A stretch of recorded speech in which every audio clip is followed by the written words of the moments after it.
Revolutionary right now. Black power. Support this man, Black Media. He makes sure that our stories are told. Thank you for being the voice of Black America, Roland. Stay black. I love y'all. All momentum we have now, we have to keep this going. The video looks phenomenal. See, this difference between Black Star Network and Black-owned media and something like CNN. You can't be Black-owned media and be scared. It's time to be smart. Bring your eyeballs home. You dig?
Today is Friday, August 4, 2023. Coming up on Roland Martin Unfiltered, streaming live on the Black Star Network, live from the National Association of Black Journalists Convention in Birmingham. We have lost a legal titan. Harvard professor Charles Ogletree, lawyer, professor, activist, passed away this morning. He had been battling early onset Alzheimer's the last several years. We will talk with students who he taught, as well as fellow lawyers, to talk about his impact on African Americans in this country. The Department of Justice, they are looking into a predominantly black Louisiana juvenile facility after multiple allegations of abuse. We'll talk to attorney Ron Haley about this issue. Folks, I sat down with Alvin Hall, who is the author of Driving the Green Book, a road trip through the living history of black resistance. It's a conversation you do not want to miss. Folks, it's time to bring the funk on Roland Martin Unfiltered on the Black Star Network. Let's go. He's got it. Whatever the miss, he's on it. Whatever it is, he's got the scoop, the fact, the find. And when it breaks, he's right on time and it's rolling. Best believe he's knowing. Putting it down from sports to news to politics. With entertainment just for kicks, he's rolling. It's on go, roll, y'all. It's Roland Martin, rolling with Roland now. He's funk, he's fresh, he's real, the best, you know he's Roland Martin now.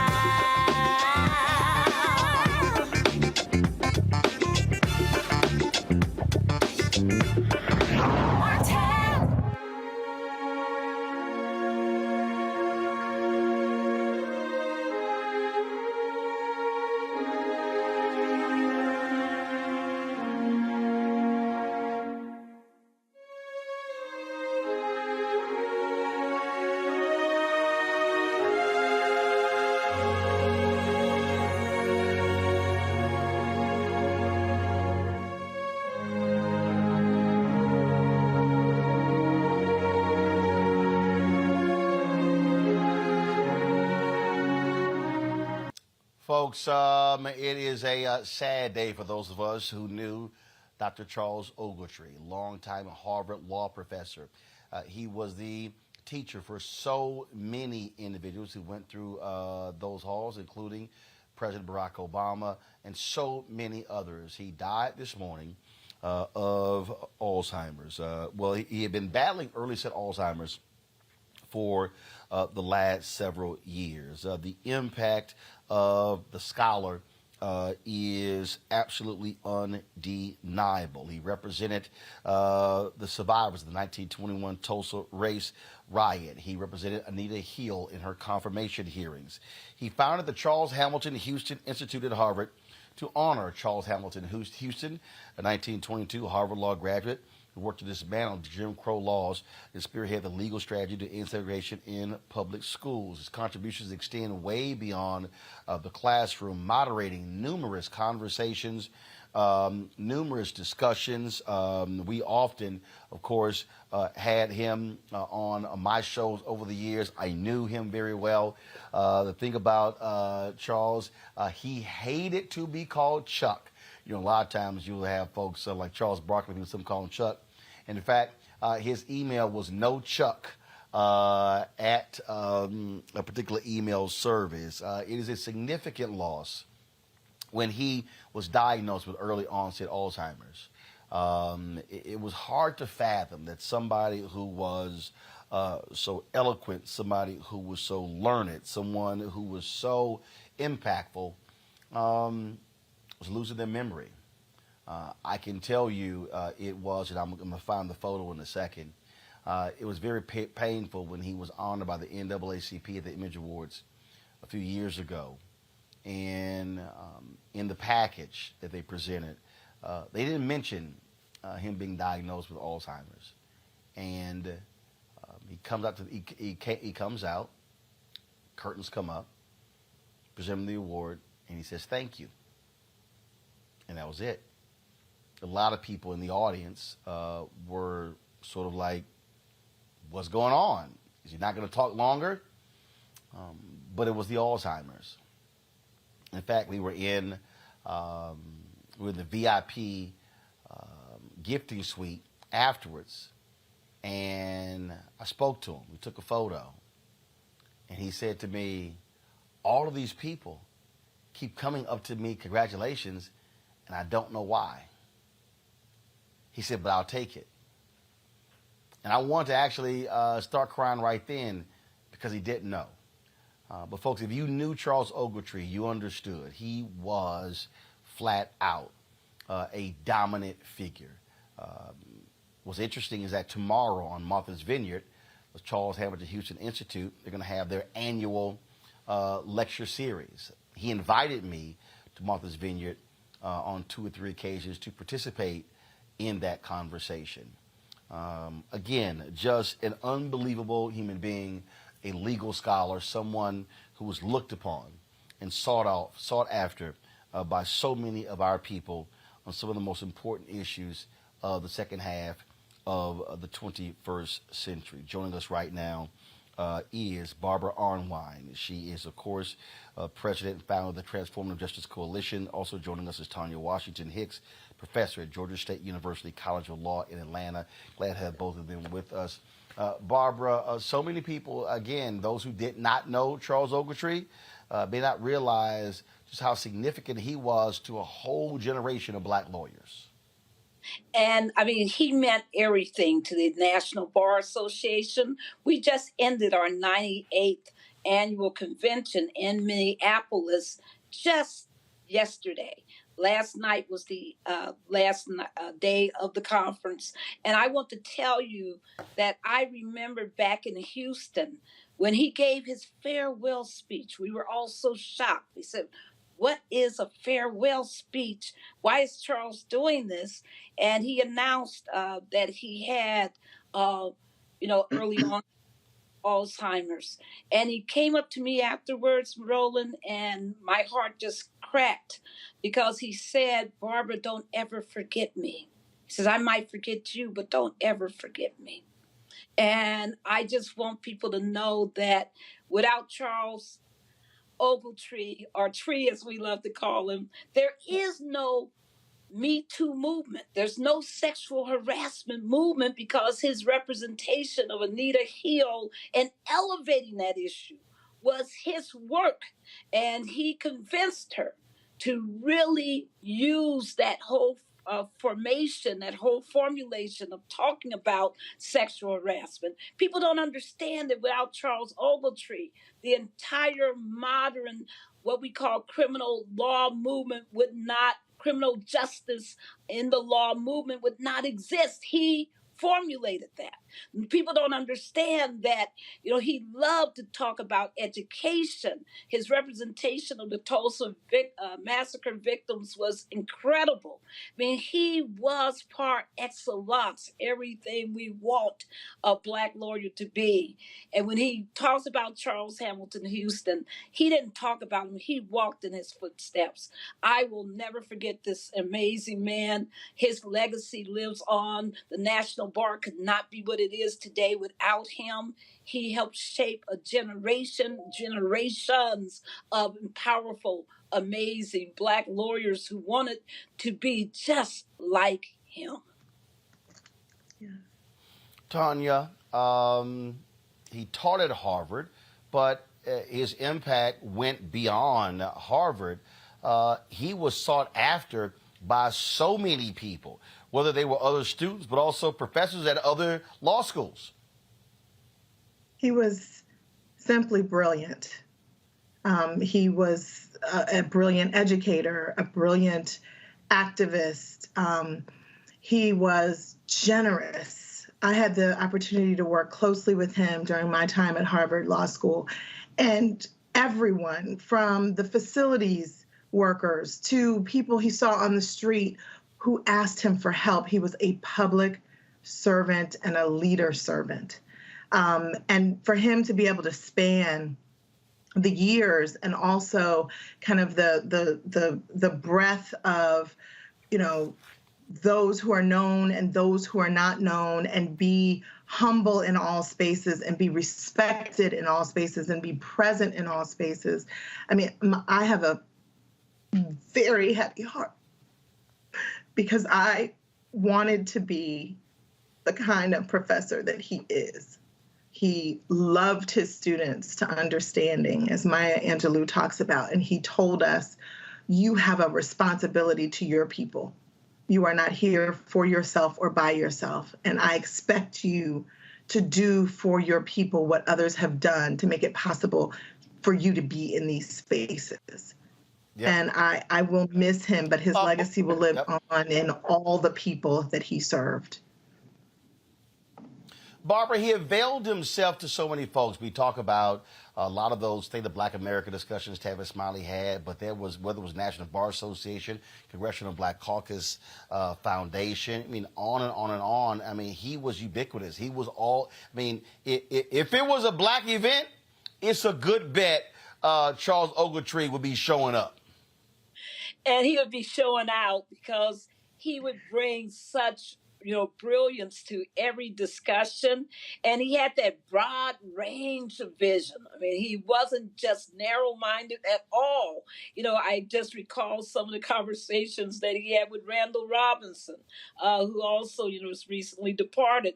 But he, was at that forefront of the reparations movement.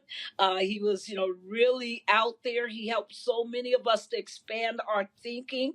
And what he loved to tell me, when we would talk sometimes, he would just say, Barbara, remember, we came from the housing projects. He was very, very, that was part of his humility, is that he remembered, our origins, and he never wanted to get far away from the people from whom he came, and that he saw the brilliance of our future. He saw the bright lights of, these new legal minds, and he encouraged people so much. And there was no room he did not walk into that he didn't light up. He was amazing. We are so grateful, to his legacy, and we will carry forth in his name. You can imagine, Roland, all the events that are going to be held to pay tribute to his remarkable legacy, because he, I will never forget him strolling out on those PBS series, the ultimate, consummate, amazing host. I mean, he was everything, and all of us just sat there and we were like, oh my God, look, he takes it to another level every single time. His defense, Bill Gates, Henry Louis Gates, during the quote, whole incident with the police, raiding his home and then arresting him. I mean, Charles was just there. He was there. He was always present. He didn't waste a minute of his time on this earth. And we're grateful to him, because none of us could have been who we are without Charles. Every single one of us, he rubbed off on us. He left an influence, deep into our souls, based on his inspiration. Love him, always, forever. Tanya, your final comments. I'm a leaf on his tree. He poured into others and instilled in us a sense of responsibility. And so, as Barbara said, his legacy will live on in the work that we do. And he laid the foundation for a bright future for Black people around the world. And it is now our job to pick up the mantle and continue on with the work. Barbara, Tanya, we both appreciate you sharing your thoughts regarding the passing of Charles Ogletree. Thanks a lot. Thank you. Thank you. Folks, when we come back, we'll hear from Congresswoman Terry Sewell. I caught up with her when I was hosting the CNBC town hall here, and she was absolutely just shocked and stunned to hear about her former professor becoming an ancestor today, the age, passed away this morning. Folks, you're watching Roland Martin Unfiltered on the Black Star Network. Hatred on the streets, a horrific scene, a white nationalist rally that descended into deadly violence. White people are losing their damn minds. As an angry pro-Trump mob storms the U.S. Capitol, We're about to see the rise of what I call white minority resistance. We have seen white folks in this country who simply cannot tolerate Black folks voting. I think what we're seeing is the inevitable result of violent denial. This is part of American history. Every time that people of color have made progress, whether real or symbolic, there has been what Carol Anderson at Emory University calls white rage as a backlash. This is the rise of the Proud Boys and the Boogaloo Boys. America, there's going to be see more of this. Here's all the Proud Boys, guys. This country is getting increasingly racist in its behaviors and its attitudes because of the fear of white people. The fear that they're taking our jobs, they're taking our resources, they're taking our women. This is white fear.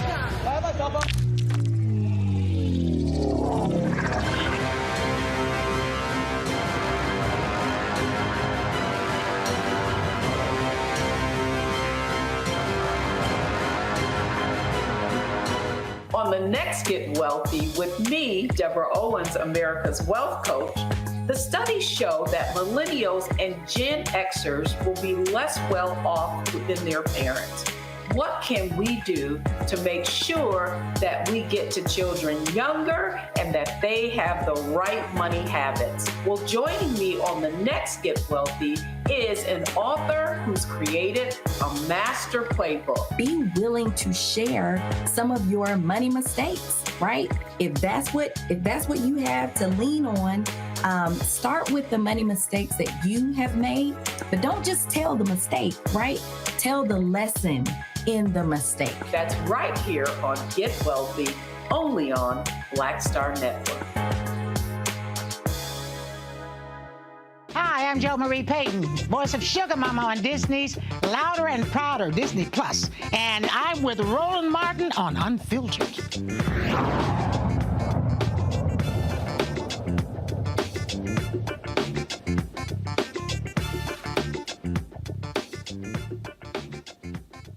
Folks, welcome back to Roland Martin Unfiltered on the Black Star Network. Congresswoman Terry Sewell of Alabama studied under Charles Ogletree at Harvard Law School, and I was moderating the town hall today at Congressional Black Caucus, with the Congressional Black Caucus Institute town hall taking place at the Birmingham Civil Rights Institute, and had an opportunity for her to share some words about her mentor, Charles Ogletree. So, Congresswoman, just your thoughts about the great No Chuck Ogletree. Yes. What can I say? He was, today we lost a legal giant, a giant among giants. This is a man who selflessly gave up his time and energy to all of us as law students. He made every one of us feel as if we were his best student. He supported us in our dreams and our aspirations, and he was always there to pick us up if we didn't meet those aspirations. From President Obama to myself, so many those of us who are in elected office wouldn't be where we are if it wasn't for the support and the encouragement of Charles Ogletree. I think he had the best email listserv. It was nochuck@AOL.com, and when he put it out on the circuit that someone he believed in was running for public office, the money started pouring in. That's who he was as a person. He was all about not just his own personal advancement, but the advancement of all of us, and he was relentless in his belief in Black excellence, and I am just forever indebted to him as my law professor, as my mentor, and as my friend. Charles Ogletree was 70 years old. I want to bring in my panel right now. Joining us on today's show, Matt Manning, civil rights attorney out of Corpus Christi. We also have Michael Imhotep, host of the African History Network show. Kelly Bethea, communications strategist. Glad to have all three of you here. Matt, I want to start with you. If you are a Black lawyer and you did not know who Charles Ogletree was, your Black card probably needs to be revoked. Yeah, you're not paying attention.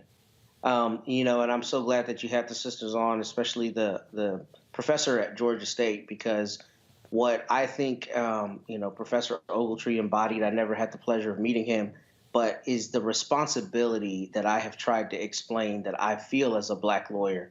I think it's so important that we understand how important it is to work on behalf of the people. And I tell people, my law license is our law license. Now, obviously, I'm the one practicing, but there's a sense of responsibility. And when you look at somebody like Professor Ogletree, Charles Ogletree, you have not only a titan, but you have someone who never allowed his success to sever him from the people. And I think that's the important, thing to take from this, is that one, you can make such important inroads on behalf of your people with being the best at what you do. But beyond that, you can never forget for whom you do it.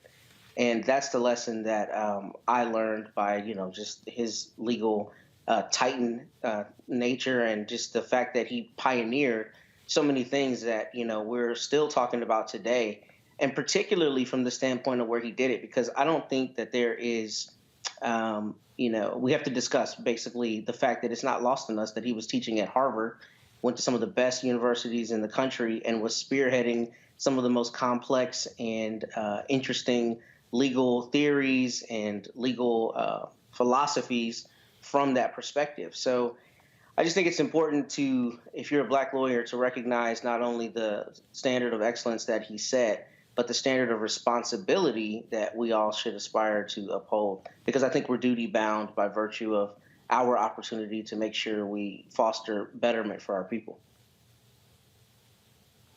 Absolutely.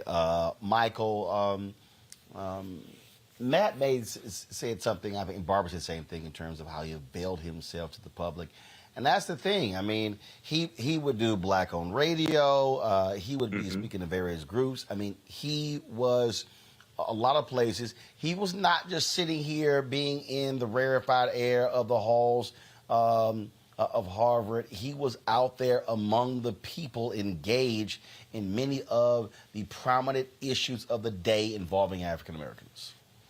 Yeah, and not only that, but when he talked, you didn't have to consult a dictionary to understand what the hell he was saying either. Like some of these other, like some of these pseudo intellectuals you have out here.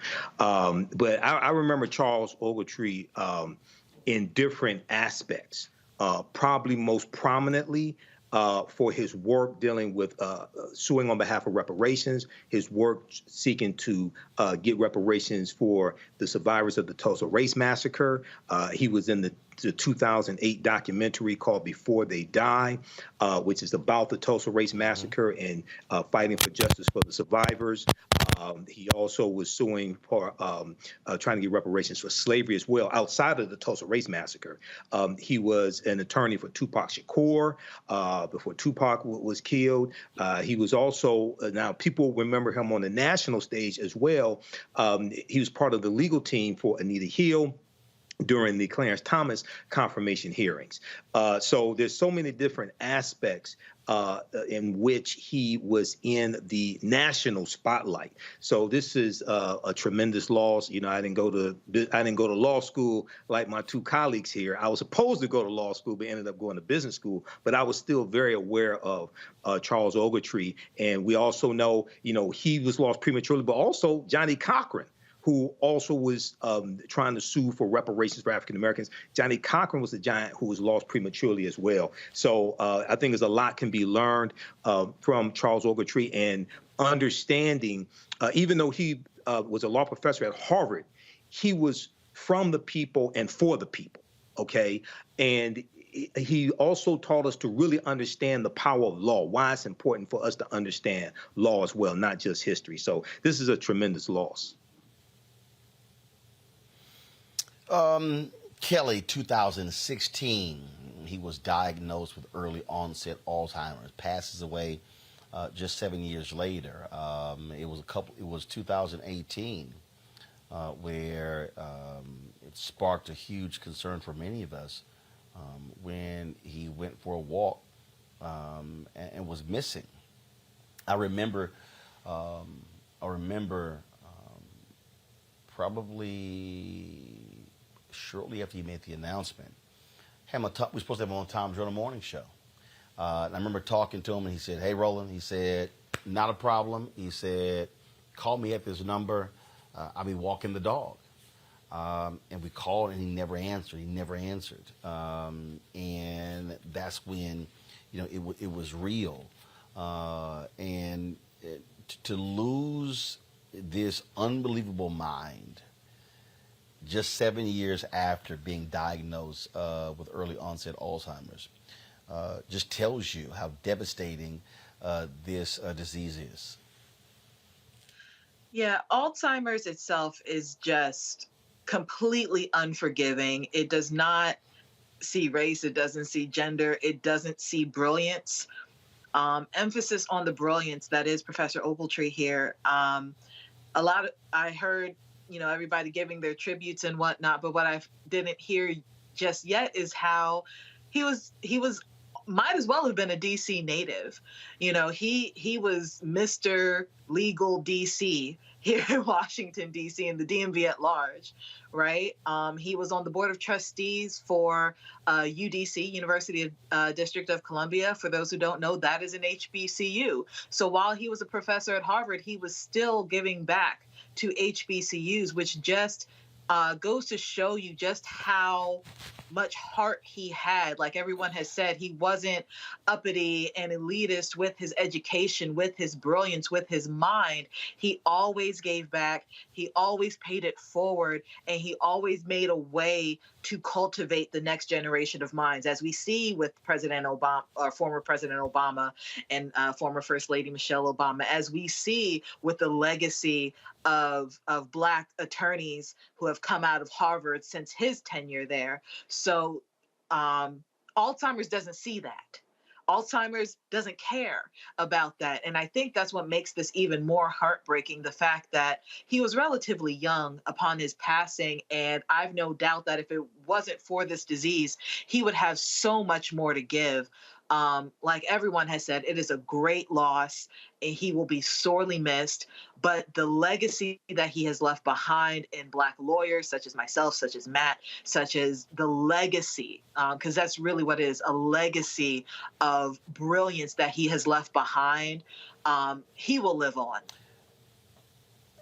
It's about this, but it's always about around this time, again, when they have their institute on Martha's Vineyard. He was there every single year. He had a home there. He was always there. And I'll tell you all this. I'll leave you with the story here.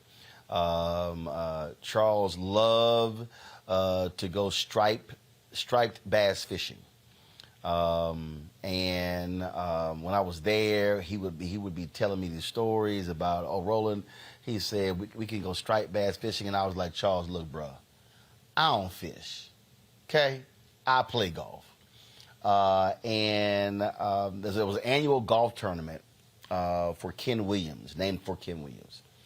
And for folks who don't know, Ken Williams was the brother who worked at Polaroid, who actually was the founder of the Polaroid Revolutionary Workers organization. And they were the ones who first really launched the movement to withhold economic dollars because of apartheid. And so Charles and I, he loved golf too. We played in the golf tournament together. And he would talk about, how he loved Martha's Vineyard, and you could just be driving down the street and folk just be walking. It was like being back in the days in the country. You just give somebody a ride. They would hop house to house. But he was he loved fishing. And he would catch so much striped bass that he would just take fish and clean it and drop it off at other people's houses and give them fish.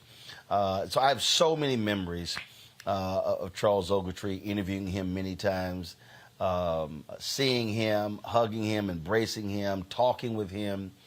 Truly was indeed a brilliant scholar. Michelle Roberts, former executive director of the NBA Players Association, she was the one that sent me a text this afternoon when I was at the NABJ Hall of Fame luncheon, notifying me about him becoming an ancestor. And so it is certainly sad news. He will be greatly missed.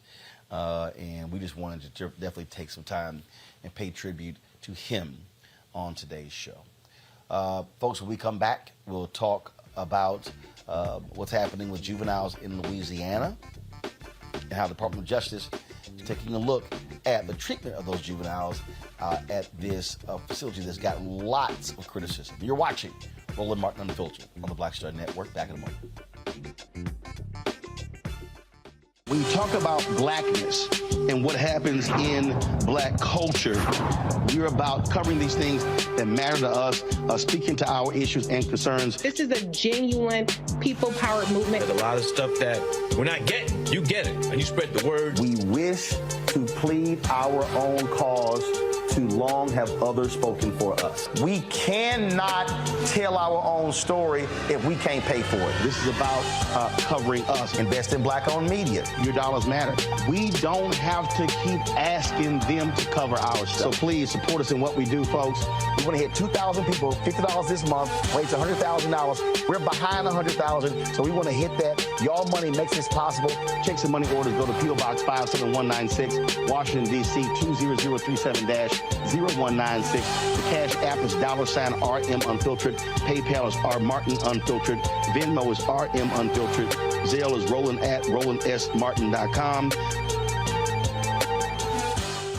On a next, A Balanced Life with me, Dr. Jackie. How are you being of service to others?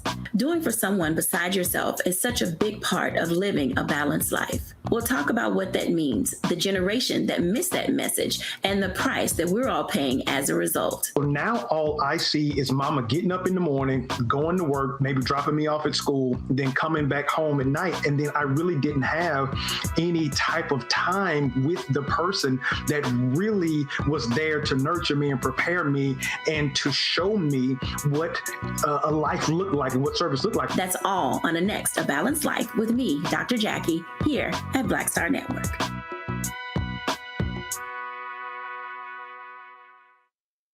Hi, my name is Freddie Ricks. I'm from Houston, Texas. My name is Sharon Williams. I'm from Dallas, Texas. Right now, I'm rolling with Roland Martin, unfiltered, uncut, unplugged, and undamn believable. You hear me?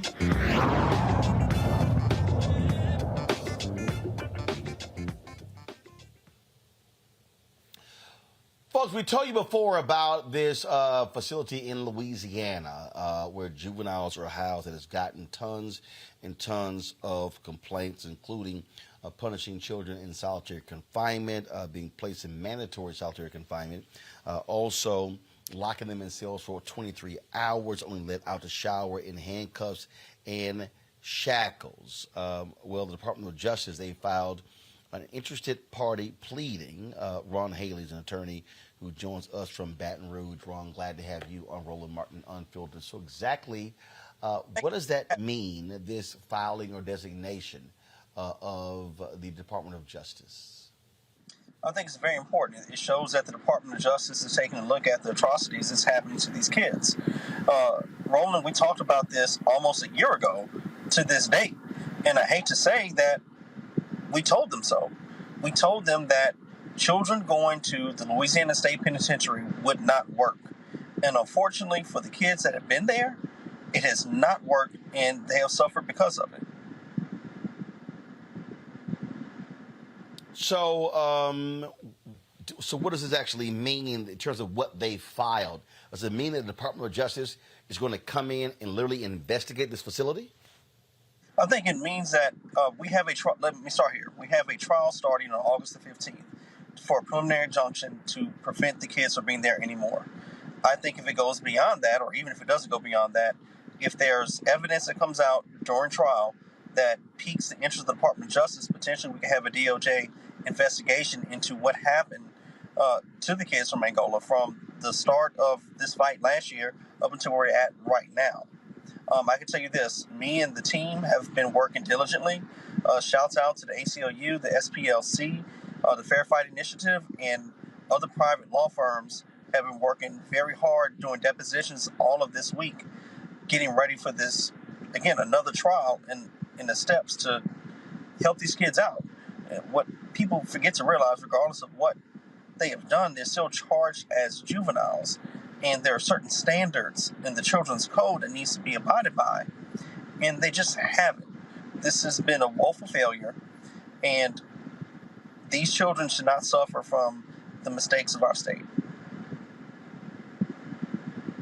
Questions from our panel. Michael, you first. All right, thanks for coming on with this important information. And I remember discussing this before on Roland Martin Unfiltered and reading about it. I was wondering because you all were saying this is not going to work when they talked about sending these juveniles to state prison, why did they say they should do it? Why did they think it would work? Number one. And quickly, number two, what percentage of these juveniles are African-American, if you know that offhand? Not right offhand. I would say over 95% are African-American. I'm comfortable with saying that number. Number to your first question is they gave them the benefit of the doubt. They felt that these children were the worst of the worst, and the fact that there was no other facility that can house them in there, that they were willing to treat them as guinea pigs and put them at Angola, the Louisiana State Penitentiary. Now, I don't know if any of you guys on the panel have ever gone to Angola. I'm telling you that the trip up to Angola will blow your mind. Literally, you're on a road.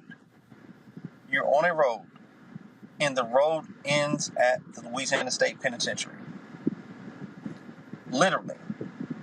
And so there's no turns, there's nothing else, just you're on this one road. Tunica Trace Road. I've done it enough times, I can tell you what the road name is. And for me, as just a human, not just a black man, just as a human, when I go visit clients or visit this facility, it is jarring to know that there are many folks' lives that are just left at the end of this road. And what does that do for children that are housed there? Right. All right, thank you. Matt. Yeah, so Ron, thank you for the work that you're doing, brother. It's very important. Here's my question for you. What are you anticipating or what are you seeing is happening in the kids' individual cases in terms of resentencing or some kind of recalibration of their sentences? Because obviously juvenile stuff is intended to be rehabilitative. And even if they've marked them as the worst of the worst, theoretically, if they're having, major issues in their place where they're incarcerated, that might affect, the time frame, theoretically, that they should be in. So is there any nexus between the conditions they're in and the DOJ probe and what you're expecting with resentencing or anything in that respect? I'm not sure it's a reference to resentencing, but definitely reclassification where they need to be placed at. Listen, factually speaking, approximately 2 weeks, these children were exposed to the extreme heat conditions that our entire country has felt, especially down south, with no air conditioning. That is not acceptable. The fact that it's only 2 weeks, I'm talking about 2 minutes, is too long. But yet they have to face these things. And we've had a child that tried to commit suicide. That's been documented.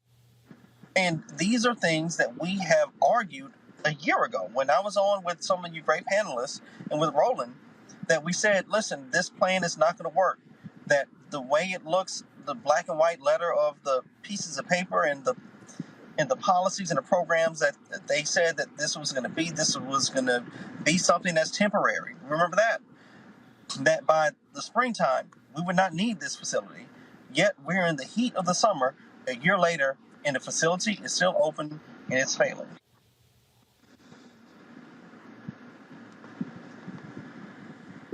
Kelly.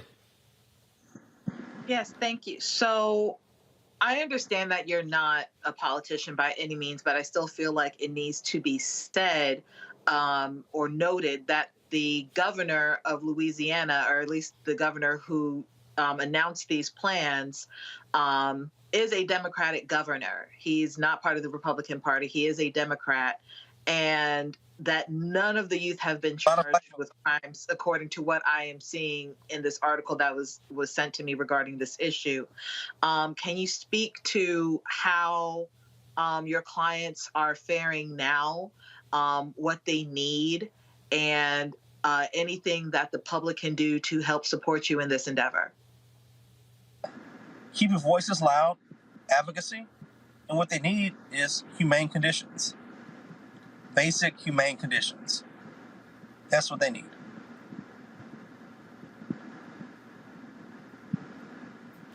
All right. Look, keep us abreast of what's happening there, and hopefully the Department of Justice will be able to get some justice for these young folks there in Louisiana. Ron, thanks a lot. And we hope that we're successful in this trial within the next 2 weeks, that these kids are removed after that. All right. We surely appreciate it. Thank you so very much. Thank Folks, got to go to a break. We'll be back on Roland Martin Unfiltered on the Black Star Network. Don't forget, download the Black Star Network app. Apple phone, Android phone, Apple TV, Android TV, Roku, Amazon Fire TV, Xbox One, Samsung Smart TV. You can also join our Bring the Funk fan club. Your dollars make it possible to do what we do, traveling around the country, covering the stories that matter. So you're checking money orders to P.O. Box 57196, Washington, D.C. 20037-0196. Cash App, $RM Unfiltered. PayPal, R Martin Unfiltered. Venmo is RM Unfiltered. Zelle, Roland at RolandSMartin.com. Roland at RolandMartinUnfiltered.com. And be sure to get a copy of my book, White Fear, How the Browning of America is Making White Folks Lose Their Minds. We'll be right back.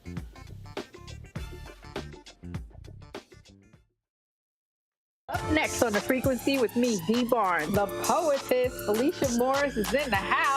She's an MC, a recording artist, a hip-hop historian, broadcast journalist, and an entrepreneur. The advantages was I got to do an album and hear my music on the radio and travel around the country with a major label. I was label mates with Tupac and Marky Mark and the Funky Bunch. Welcome, The Poetess, right here on The Frequency and the Black Star Network.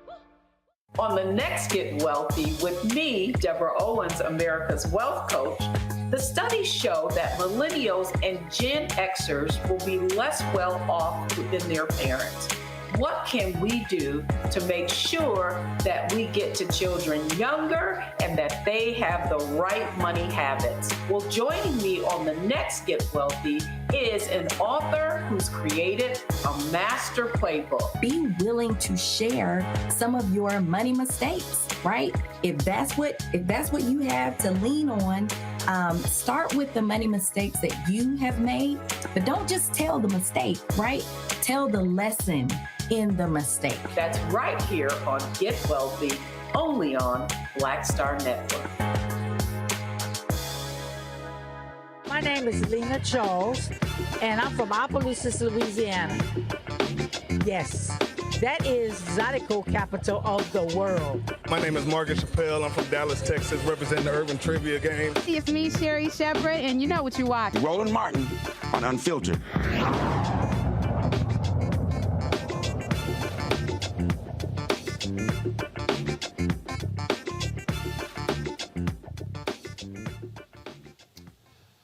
The police chief of the Minneapolis Police Department has announced changes that are taking place in that department in the wake of the death of George Floyd in 2020. The department's going to be split into two bureaus. One bureau will be responsible for overseeing police operations and focusing on crime prevention, while the other will focus on rebuilding community trust. In addition to this restructuring, the police department will initiate listening sessions as required by the Minnesota Department of Human Rights agreement to give community members a platform to share their concerns. Each bureau will have its own assistant chief, a position O'Hara plans to fill from within the department to endure a smooth transition. Keep in mind, it was the federal government, the DOJ, coming to a Patterns and Practices investigation that really brought the teeth, if you will, Matt, to Minneapolis. The state had one as well. And so people need to understand why these investigations matter. They may say, oh, too little, too late. But the reality is it allows for them to come in and take a very clear, hard, stern look at the operations and be unflinching in their analysis in terms of how to fix it. And this, I think, this announcement here is really the end result of that. There to be some trust placed in the process by the citizens because there's monitoring through that process. What I thought was actually surprising about this, though, is that Minneapolis is a large enough city that I would anticipate they would already have such bureaus. So that was kind of surprising to me that they don't already have an assistant chief kind of layer. I mean, even where I live, which is a fraction of the size of that city, has multiple assistant chiefs. But what I was thinking is that I'm hoping that this also does not backfire insofar as it makes it harder to hold the chief accountable for policies in his or her department, because when you have other layers, right, you have people who are intermediaries in between who are potentially reviewing some of the behavioral issues that they're finding from officers and some of the complaints And I think it may be good for efficiency, but I think there's a potential that it allows the top brass to kind of separate themselves further from the rank and file. And that could be problematic in terms of ensuring compliance. So I understand why this change would be made, but I hope that it does not culminate in their being able to kind of sweep more under the rug. Hopefully it actually will bring more out through the efficiency of the department. Kelly, what has to happen is, we've got to stay vigilant in demanding these changes be implemented in these departments. Absolutely.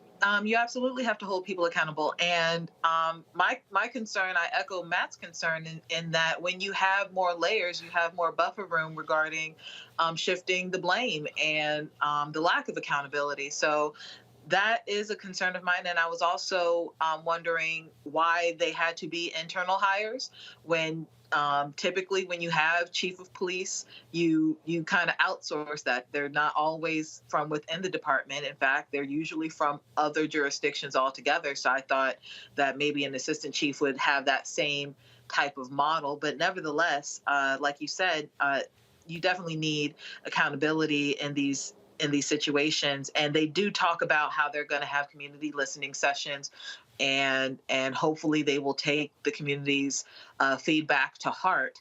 But as far as me trusting this process, I will believe it when I see it. Michael. Reading this article here from care11.com, and also take into account that there's a nationwide shortage of police officers all across the country. If this works, this could become a model that is adopted by major cities across the country, because they're looking at splitting the Minneapolis Police Department into two departments, and one department would oversee efforts to rebuild community trust. So this is the first time I've heard of an initiative on this level. I've heard of other initiatives to rebuild trust, but to split the department into two departments and have one department dedicated to rebuilding trust. And at the same time, I think across the country, not just in Minneapolis, but across the country, there's a tremendous opportunity for many African Americans who want to be the type of officers we say we want to see to apply to these vacant positions, right? And gain power within these police departments and bring about the change we want to see as well. So this could be something. This could be something big. We have to have strong follow through on this, but this could be the beginning of really something big. Oh, absolutely. All right, folks. Kelly, Matt, Michael, we surely appreciate you joining us today on the show. Thank you so very much, folks. When we come back, remember the movie The Green Book? You've heard about the actual book. Well, my guest actually wrote about this and the significance of it, as well as the husband and wife behind The Green Book. It's a fascinating conversation about a rich part of African American history that many people don't really focus on. That's next, right here on Roland Martin Unfiltered on the Black Star Network. Back in a moment. This week on The Black Table with me, Greg Carr, reparations. Is it finally time? Two of the country's foremost authorities on the subject will join me to try to answer that very question. A powerful installment of The Black Table with me, Greg Carr, right here, only on the Black Star Network. Up next on The Frequency with me, D. Barnes, the poetess Alicia Morris is in the house. She's an MC, a recording artist, a hip-hop historian, broadcast journalist, and an entrepreneur. The advantages was I got to do an album and hear my music on the radio and travel around the country with a major label. I was label mates with Tupac and Marky Mark and the Funky Bunch. Welcome, the poetess, right here on The Frequency in the Black Star Network. What's up, everybody? It's your girl, Latasha from the A. And you're watching Roland Martin Unfiltered.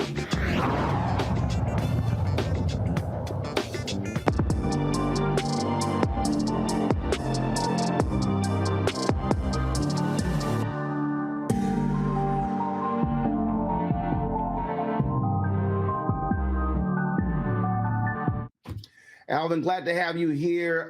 Right off, your book is not the movie. No, it's not at all. In fact, my book is a curious reaction to the movie a little bit. I happen to have been at an Academy Award screening for the movie, and the person who interviewed Mahershala Ali, Viggo Mortensen, and Peter Farrelly after the screening asked them, had they heard of the Green Book before doing the movie? And they all said no. And I thought, a reason to do a book. Well, I think what that also speaks to is just how so much a part of this country, the reality of what it means to be Black in this country, is completely unknown, not just by white folks, but even by a lot of Black folks. Indeed. Dr. Evelyn Nettles at Tennessee State University, when I interviewed her, she said, I didn't even know about the Green Book until I saw the movie. And I'm an educated Black woman. And I felt the same way because I found out about the Green Book when I was on a flight from New York to London and was reading a magazine. And that was the first reference I ever came across. Well, on that point, that's one of the things that I often say is that as African Americans, we cannot leave our history, our story up to white educators to teach. Because again, if you want to understand, and I would say this, if you want to understand America today, you have to understand how we got to this point and why you still see what we actually see. And I think one of the most insidious things about Jim Crow, about white supremacy, is that the next generation likes to say, I don't want my child or my grandchild to have to experience these things. And then people say, well, you know, what's the practical age people should be learning about these issues of race? For me, it's real soon, because you have to have a full understanding of this country and not the fiction that we're told with George Washington chopping down the cherry tree and all the other fables that we often hear that pass as American history. I totally agree with you. Roland, when I did the first manifestation of Driving the Green Book, it was as a 10-part podcast series. And one of the things I wanted to do was to have that be from a Black perspective. So I took with me on that journey from Detroit to New Orleans 2 Black people. My friend Janae Woods Weber, who had been raised in a white town in Massachusetts. She's biracial. And Oluwakemi Aladesuyi, who was born in London, raised in Nigeria, and immigrated to America. Both of those people had what they referred to as a bullet points understanding of African American history. So that road trip opened up their minds. Then when I did the book, I added more information, more context to what we learned during the road trip, more personal stories that we were not able to use, so that people could start connecting the many dots associated with the complexity of Black history, Black resistance, and Black survival in the United States. When we did the podcast, and so then you say, you know what, let's actually turn this into a book. What was the reaction from others? Because I mean, I take it you probably had a lot of people who were like yourself after reading the magazine, like the professor from Tennessee State that went, mm-hmm. Oh my goodness, really? Mm-hmm. A lot of people thought the book was just going to be a copy of the podcast series and therefore would be unnecessary. And I said, no, you need context. You need to understand the history of where Jim Crow came from, how complex it was from state to state in America. What were the progress that we made? What were the what chances or opportunities that were created or we created for ourselves that didn't get realized over the course of history? What were the setbacks that we faced that so echo so many things today? So in doing the book, in writing the book, I wanted my reader to get more information from the podcast so they'd have a deeper understanding. And my hope would be that both the podcast and the book would open up more conversations among friends within families about this history. One of the things that that jumps out at me, you have a title called The American Highway. And what is hard to fathom for some people is what it's like when Black folks went to take a trip, how literally just that act put their lives on the line. When we talk about travel, when we talk about having a passport, we talk about visiting other parts of the country. For so many African Americans, the reason we didn't travel for a very long time is because literally we may not make it back alive. Absolutely true. You could stop at a service station and not be able to get gas, or if you were able to get gas, they might make you wait. A man I interviewed in Tallahassee, Florida, told the story of stopping at a service station and the attendant said that the bathrooms were not available, and the guy working under his hood said, those bathrooms are available, they just don't want you to use them. So he asked the service station attendant, can I see the bathrooms? And another motorist, a white man, came around and slapped him and said, we don't like your kind around here. People also told me stories about being stopped on the road randomly by white people. Because in many southern states, you could be stopped by any white person if you drove too slow, if you drove too fast, if you passed them on the road. These could be provocations that people did not know about. For an African American on the road, it was a dangerous proposition. So just getting prepared for that trip was complicated. And that complication was increased if you had children in your car. Black parents, like all parents, wanted to protect their children from the horrors of racism, from seeing the nastiness of other people. So this required that the parents take almost dual personalities on. One was as the authoritative, figure and comforting figure in the family, but then if they got stopped, the parents had to take on a more demeaning attitude in front of white people. Brian Stevenson of the Equal Justice Initiative talks about this in the book, how his grandfather would become this other person in the presence of white people. And it was years later that he came to understand this was his grandfather's way of trying to protect him because he wanted his son to grow up to adulthood.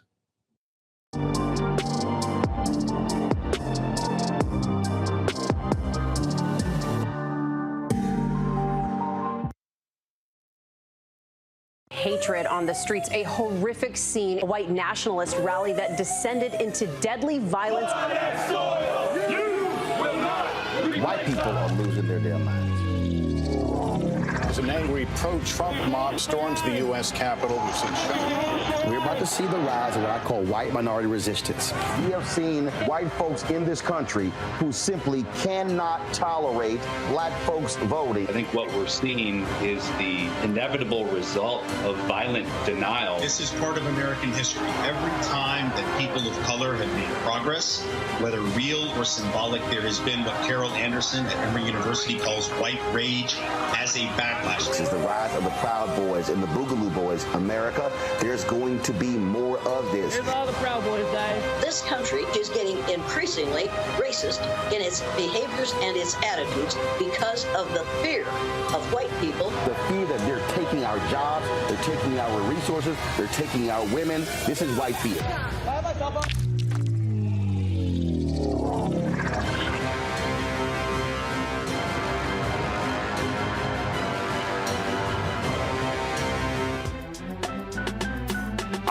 Haji Muhammad, live from LA.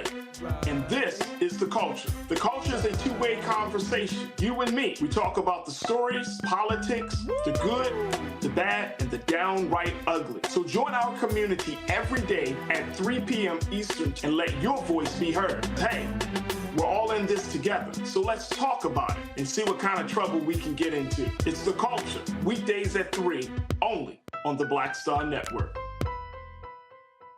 What's up, everybody? It's your girl, Latasha from the A. And you're watching Roland Martin Unfiltered.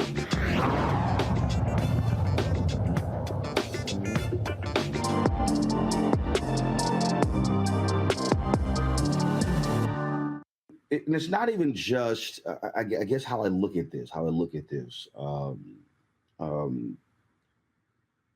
I think about brothers and sisters who lived in many of these major areas, why there was such fear in leaving their homes is because they really lived in, I think about today, we talk about safe spaces. Well, they truly lived in safe spaces. They knew if I stay in this neighborhood, not just even if I stay in this city, but if I stay in this neighborhood, I am protected. So leaving the neighborhood became unsafe. Leaving the state became unsafe. Leaving the region became unsafe. And you're then introduced to a variety of things that are completely out of your control.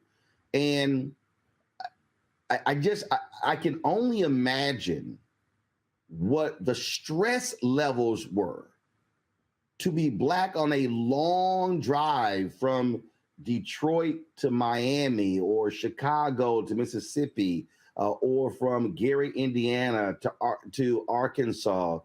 And literally from the moment you leave the driveway to the moment you pull in, you are in a constant state of fear. Absolutely. Mervyn Obispan, who worked at the main newspaper in Louisville. Oh, I know Merv very well as a personal friend. Yep, and I interviewed him, and he said, you were tired before you ever left because of the fear. And by the time you got there, you were even more tired. And even though you had a good time when you were there, wherever you arrived, but you knew you had to drive back. And so by the time you got on the road again, you were tired just thinking about it. So there was that fear, that exhaustion that was always present. And then there was the complexity of how are you going to deal with the situations if they occur? What do you put in place? So people would tell their children, if we're stopped by a white person, don't look at them. If this happens, don't do that. Don't talk too loudly. And don't look at other cars when we drive past, because that might provoke somebody. All of these little things that Black people had to worry about. It's amazing that people were willing to travel. And it shows how optimistic and determined we were to see America during that period of time of Jim Crow and segregation. But it all was not. It all was not for Black folks terror. No. And what this also exposed, I guess I think about when I think about the Underground Railroad. I call this the above ground railroad, in that was a map. That was a map that gave you a very clear indication of goods and services, where to go, where to shop, where to find refuge. And if you will, it was sort of like if I'm entering a maze, I had something in my hand that could allow me to navigate that maze. Yes, but you also had, in addition to the Green Book, the word of mouth of various organizations like the T-shirt you're wearing, Alpha Phi Alpha. Brothers in that fraternity formed a network. So if you broke down in a particular place, you had the phone number of a fellow fraternity member, or if you're a woman, you had the phone number of a fellow sorority member, and you could call them up. And these people would come and help you, feed you, and take care of you until your car was fixed. So there were many networks. The Green Book really was the physical manifestation of that word of mouth network that it had existed in the Black community for many, many years. It was the tool of survival. And again, that shows you the Black collective. It shows you how we properly utilize organizational infrastructure to be able to grow and thrive as a community. Exactly. And some Black people were able to create resorts completely away from what's called the white gaze today. You had Idlewild, Michigan, Fox Lake in Indiana, Oak Bluffs, American Beach in Florida.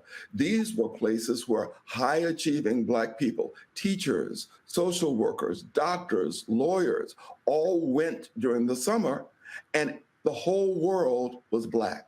And these people were able to rejuvenate, commune with other people, have a great time, and not have to worry about being, a word that I learned along the trip, Jim Crowed by society in their day-to-day lives. So Black people showed a lot of resilience. And you think also about the main streets, Walnut Street in Louisville, Ferris Street in Jackson, Mississippi, the Avenue in Mobile, Alabama, where Black people would come together to have a good time, enjoy the money that they've earned, and enjoy the welcoming services that other African Americans had created for them. So in the face of Jim Crow and segregation, Black people were able to create a parallel world to the American dream that was full of joy, satisfaction, resilience, and inspiration and optimism about the future. But it wasn't just, but you mentioned, and I hope people didn't miss this, you mentioned places that were not just in the South. You also had places that were in, I forgot the name, but it was in Colorado. Yes. You had places on the West Coast. And so, which explains to people that when we're talking about Jim Crow, we're talking about racism, we're talking about what Black people have to deal with, we had to create these Black enclaves in the North, in the South, in the Midwest, in the West, wherever Black people gathered, because Jim Crow affected us nationally. Exactly. And often it was more subtle in the North than it was in the South. The restrictions were the same, but you had to be taught it by somebody who had gone through it. I recently interviewed an 87-year-old lady in Lower Manhattan, and she talked about when her uncle would come to New York City. And yes, he could go into the bars here, but as soon as he finished his drink, the bartender would take his glass and break it in a barrel. So what he started to do was to just sit there and sip a little bit and say, I'd have another drink. And then it make him break glass after glass after glass. Also in the North, there were sundown towns, much more so than in the South. States like Indiana and Ohio had huge numbers of sundown towns where Black people were not permitted to be after sundown. If you ended up in one of those towns, you could be harassed, you could be put in jail, you could be beat up. One guy told us a story that his father told him about a man who was tarred and feathered because he was in a sundown town. So the North was equally complex, but Black people, again, were resilient. They decided that, yes, we have these dangers, but we will create pathways around this and create places, safe spaces, as you said, where we can enjoy each other and enjoy community and thrive. Take folks through just literally the variety of businesses that were provided to folks in terms of, it's sort of, in terms of what this roadmap looked like. You talked about the resorts. But again, when we talk about travel, I mean, you're talking about everything. You're talking about gas. You're talking about where to eat. You're talking about where to nap. You're talking about where to buy mementos. You're talking about libraries. I mean, you literally are talking about everything that people do when they're on the road, and literally all of that had to be pieced together. So first off, when did this just first begin to get assembled? You said word of mouth, But when did it become an actual product, something that was actually placed in someone's hand? So how did that actually develop? Victor Hugo Green, who created the Green Book, it's named after him, was a postman in Hackensack, New Jersey. And he and his wife, Alma, would take trips to visit her relatives in Richmond, Virginia. And during those trips, he would encounter what he called aggravations and embarrassments. And his other friends who lived in Harlem also had these experiences when they tried to travel. So in 1936, Victor Hugo Green published the first Negro Motorist Green Book. And it covered primarily New York, New Jersey, Connecticut, and a little bit of New England. There were other publications out there, like Go was one. One was actually published by the US government, and there was also one published in Chicago. But the Green Book is the one that lasted the longest. Victor was quite a visionary marketing person. So his idea was to gather information about places that should list in the Green Book.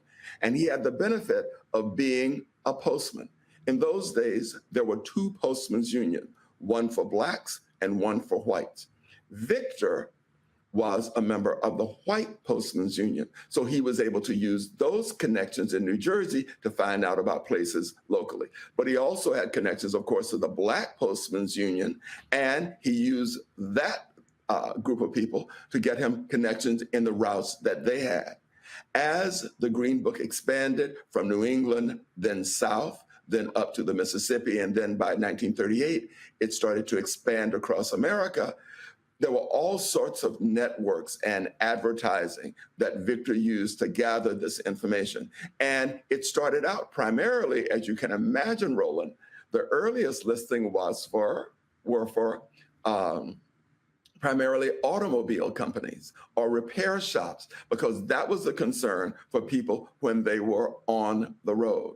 But then people started to add in restaurants, eateries, as they called them, tourist homes. These were early versions of Airbnbs, motels, hair salons, dry cleaning places, drugstores, whatever types of services that Black people would need when they travel. In every town and city, these began to spring up because Black entrepreneurs had at that time a captive audience. And that's a key thing to remember. Segregation created a captive audience within the Black world, so Black entrepreneurs could thrive.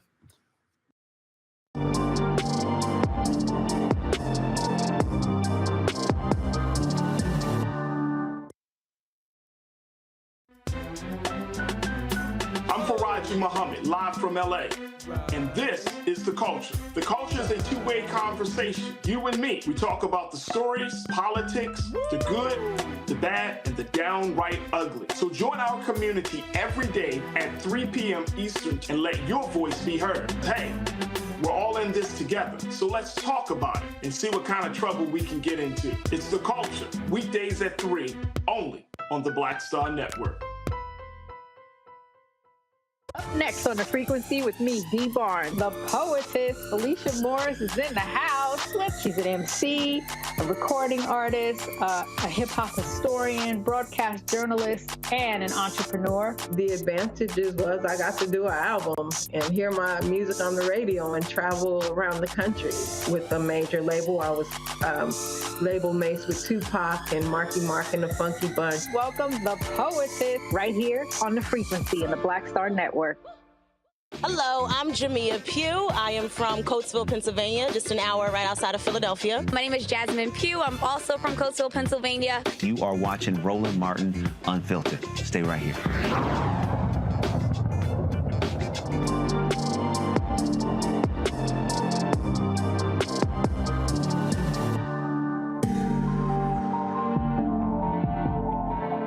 Green Book actually green? Yes, it was. It was green. The color was green, and it evolved over the years. So not only was it named after Victor Hugo Green, but he actually made the cover green. And the earliest covers had just type on them. But then as printing progressed and new techniques came about, he started adding photographs to the cover and then illustrations to the cover. So Victor was quite forward thinking to keep his publication alive and interesting for his audience. And again, and this is a gentleman who, what he does is, I mean, he's printing 15,000 a year. And so, I mean, this is and for folks who don't know, this wasn't just over a couple of years. I mean, this was over decades. Over decades. The last publication was in 1966-67 edition. That was the last edition of the Green Book that was published. And Victor expanded it every single year. And the height was probably in the 1950s, as more and more African Americans who had migrated north as a part of the Great Migration gained prosperity. One of the first things that people would buy would be a car. A car, Roland, meant you had arrived, because now you were the captain of your own ship. You could drive past those places that wouldn't serve you. You could avoid public transportation where you had to sit at the back of the bus. And you would buy a big car that was comfortable so that if you had children, they could stretch out on that back seat. And you also wanted a powerful car, so that if perchance you got into a situation where you needed to get away from that, you had the power of a strong engine behind you. That's why Black people bought big, powerful cars. Why did it stop in 1966? Several things happened. In the 1949 edition, Victor always imagined that there would be a time when the guide would no longer be necessary. And he believed that when that day came, that we had the rights of all Americans, that the publication would cease publication. But until that time, he would continue publishing. Victor died in 1960. His wife, Alma, took it over and ran it until 1966-67 edition. And what probably created the demise more than anything else was integration. Now, Roland, what's interesting for me is that when you talk to business people from that period, they do not use the term integration. They call it desegregation or deseg. Once desegregation occurred, then Black people started to go to other locations. They had access to Hiltons and other hotels that before had not allowed them to stay there. And many Black people started to leave. Black businesses did not have the capital available to advertise or upgrade the facility. So gradually, the number of businesses advertising in the Green Book started to decline, and the need for it diminished. So it stopped publication. See, I think that, so this is what I find to be interesting. And I'm going to use another book by Gerald Horne. Yes. Sort of explain this. When Gerald Horne did the rise and fall of the Associated Negro Press, and this is what the subhead, I think, speaks to this. He's called it Claude Barnett's Pan-African News and the Jim Crow Paradox. And I think what you just described is the Jim Crow paradox. Yes. So even though Green saw the need for the book, even though he had created a Black-owned business by publishing the book, what then happens is we don't move from doing the book as a necessity, because first of all, not everybody who had business were Black owned. But the point is, what was created to protect Black people also was advancing Black economics. And then with the Civil Rights Act of 1964, the Voting Rights Act of 1965, and then later, of course, the Fair Housing Act of 1968, into, again, integration or desegregation. What it then does is it then becomes open a field for the Black consumer, and all of those things that we created that actually economically built the Black community, we literally allowed to disintegrate. Yes. That is indeed the Jim Crow paradox. And to hear people talk about it is really heartrending in a funny way, because these people really thrived. And then they saw how Black dollars in the Black community, which Jamon Jordan in Detroit said often turned over 10 times in the community before it left the community. All of a sudden, the Black dollar's life and turnover in the Black community shortened. That meant that Black businesses were not getting those Black dollars. They were immediately leaving. And the businesses just did not have the capital.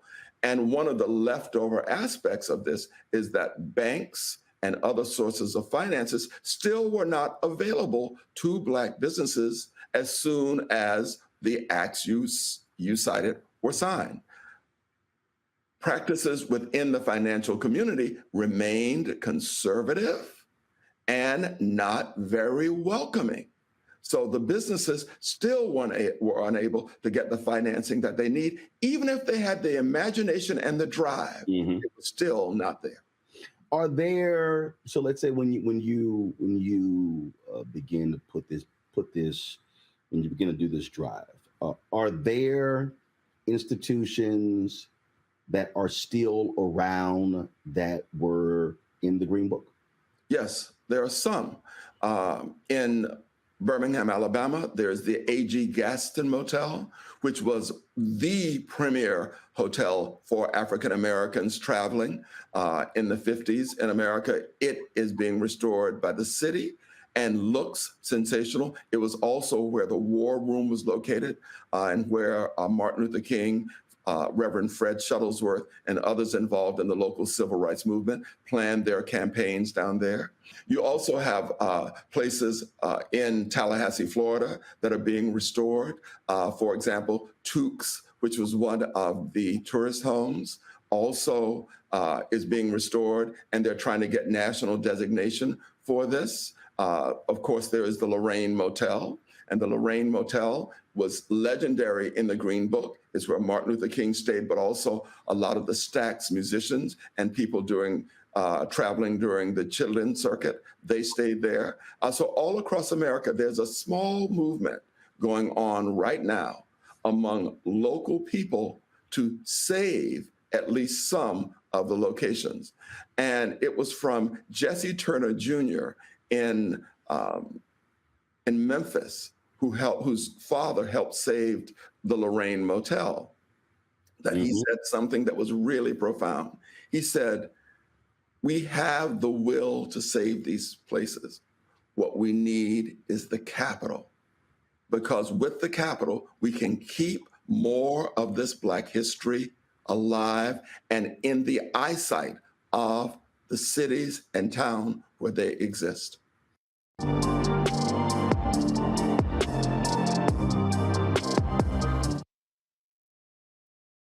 On a next, A Balanced Life with me, Dr. Jackie. How are you being of service to others?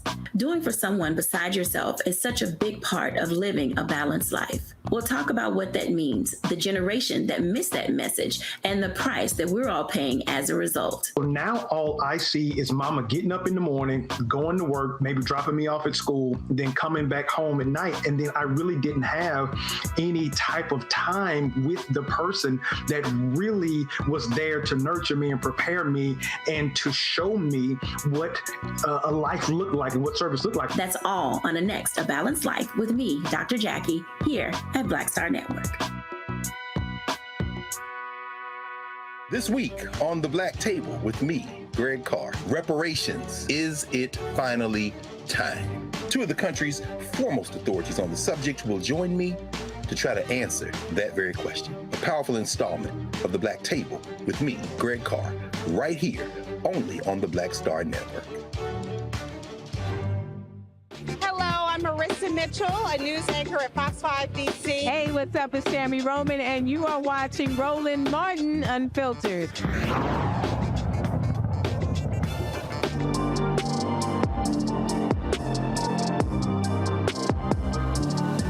For me, it goes beyond saving the history.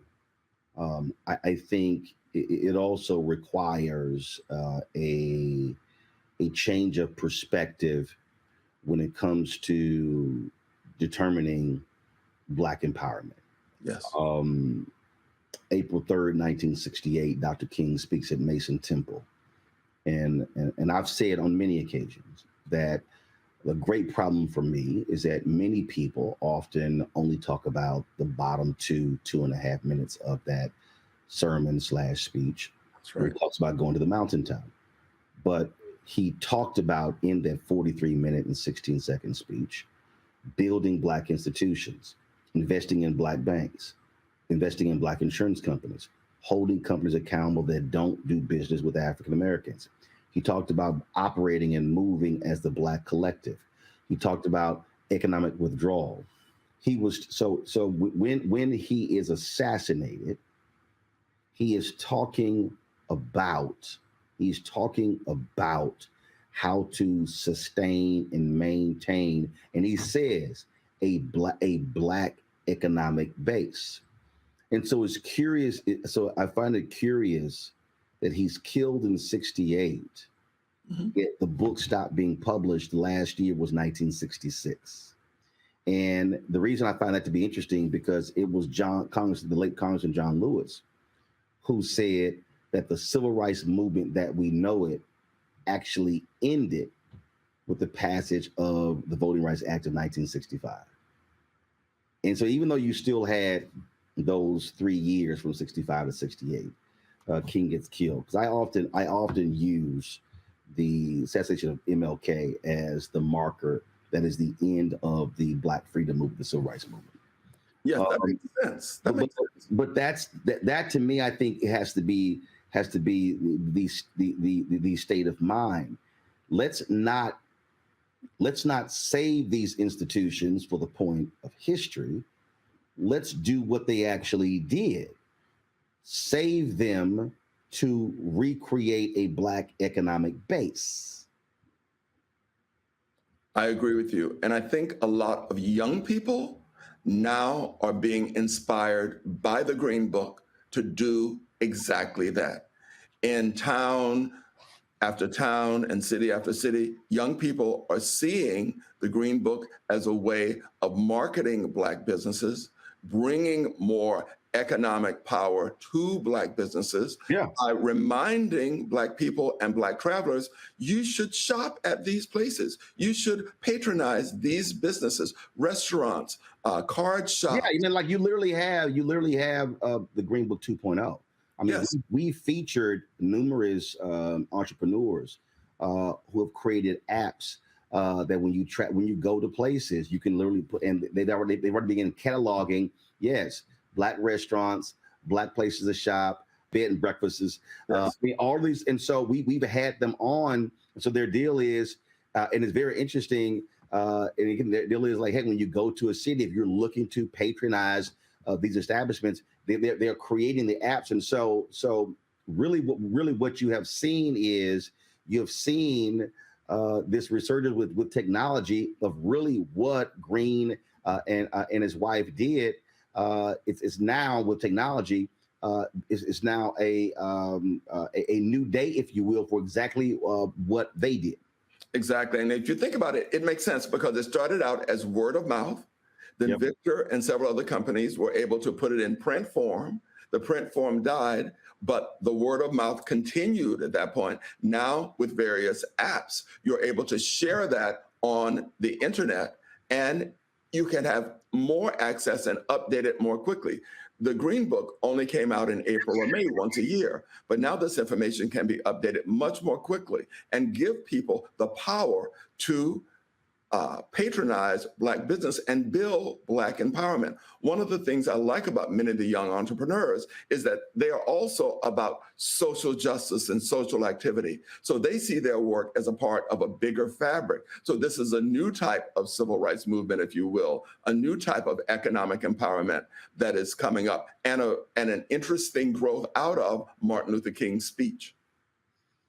And so, but what's also interesting, to your point, what the Black businesses faced in the late 1960s while they could not compete, they did not have access to capital to market. And what we're finding today is the exact same thing. But this is what I then say to African Americans. When African Americans are patronizing those places, that is providing the capital for those places to be able to sustain themselves and to grow. So what we cannot do is we cannot say, oh, we need Black-owned businesses, we need Black dry cleaners, we need Black this, Black that. But if you then don't actually shop there, thank you, then it can't happen. That's right. And so that's having a conscious state of mind. I always ask book authors this question, and I phrase it as the wow moment.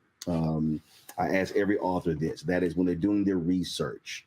What was that moment? Sometimes there are multiple moments where they're doing their research and they go, wow, I didn't know that, or that is crazy. So Alvin, what is your wow moment as you were researching and writing this book? There were two. I had no idea about the Black high-end resorts like Idlewild, Fox Lake, the one that was started by Frederick Douglass's son in Maryland. I didn't even know about these places because I was raised in the Deep South in a small village. This was an unknown world to me. So when Mary Ellen Tyus of Columbus, Ohio, described what was a perfect day at Idlewild, when there was Barbara McNair out on skis, or Della Reese there, or some of the Four Tops vacationing there between tours, it was a world that I knew nothing about. And it was so wonderful. It made me, Roland, want to take a road trip during the summer just to visit each of these places. And ironically, two of my friends recently bought homes in these historic Black resorts.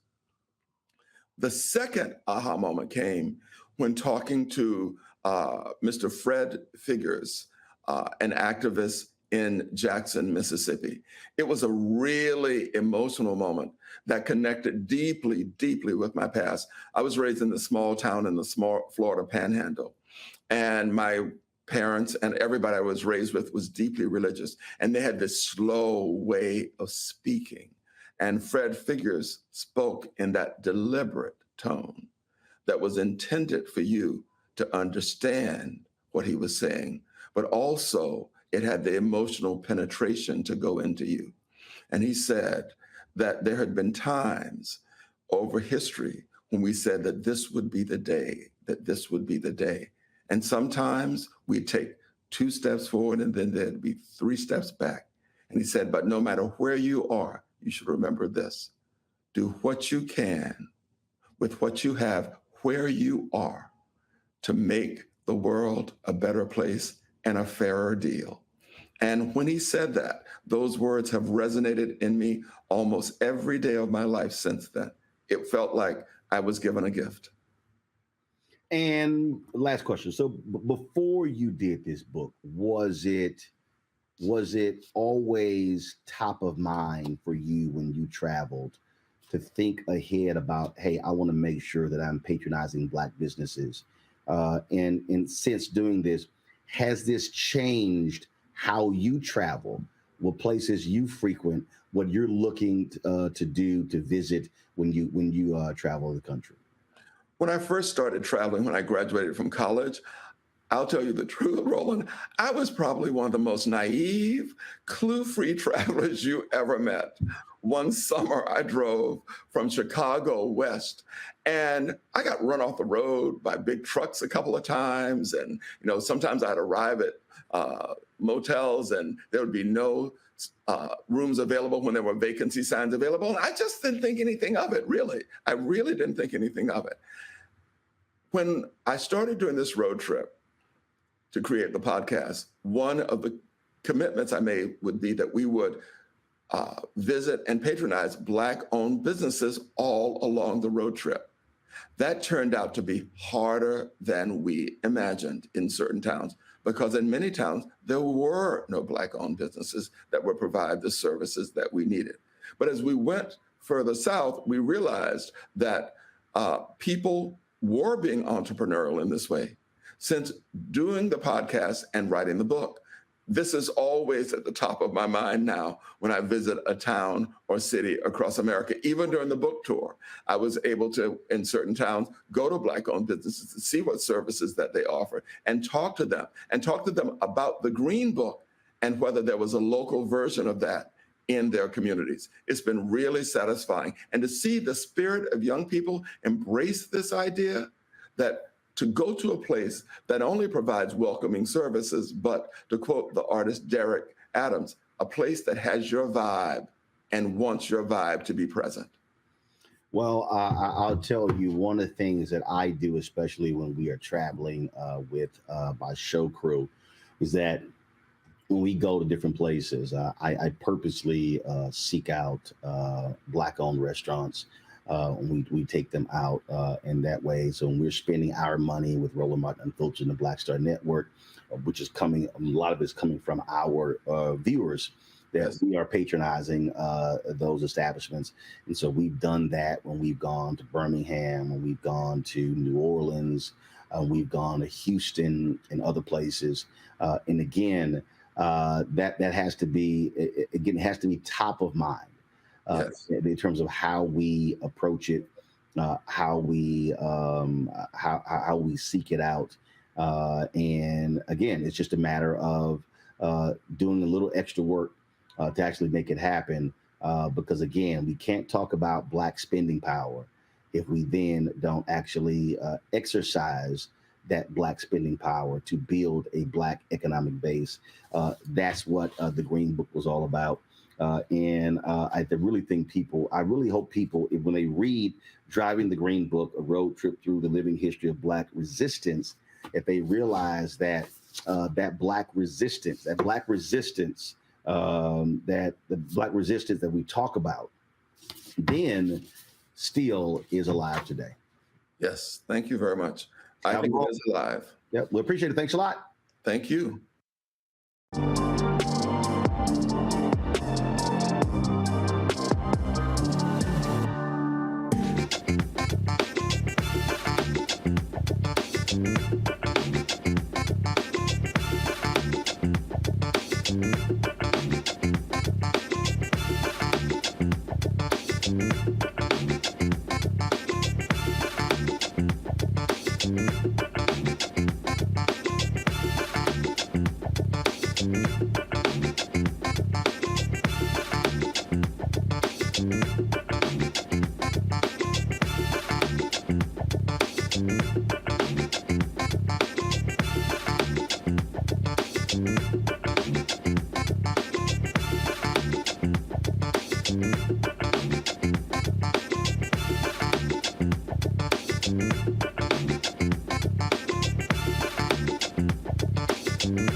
Black Star Network is here. Hold no punches. I'm real revolutionary right now. Support this man, Black Media. He makes sure that our stories are told. Thank you for being the voice of Black America, Roland. Stay black. I love y'all. All momentum we have now, we have to keep this going. The video looks phenomenal. See, this difference between Black Star Network and Black-owned media and something like CNN. You can't be Black-owned media and be scared. It's time to be smart. Bring your eyeballs home. You dig? Pull up a chair, take your seat at the Black Table with me, Dr. Greg Carr, here on the Black Star Network. Every week, we'll take a deeper dive into the world we're living in. Join the conversation only on the Black Star Network. Hi, I'm Dr. Jackie Hood Martin, and I have a question for you. Ever feel as if your life is teetering and the weight and pressure of the world is consistently on your shoulders? Well, let me tell you, living a balanced life isn't easy. Join me each Tuesday on Black Star Network for A Balanced Life with Dr. Jackie. We're all impacted by the culture, whether we know it or not. From politics to music and entertainment, it's a huge part of our lives, and we're going to talk about it every day right here on The Culture with me, Faraji Muhammad, only on the Black Star Network. I'm Deborah Owens, America's Wealth Coach, and my new show, Get Wealthy, focuses on the things that your financial advisor and bank isn't telling you, but you absolutely need to know. So watch Get Wealthy on the Black Star Network.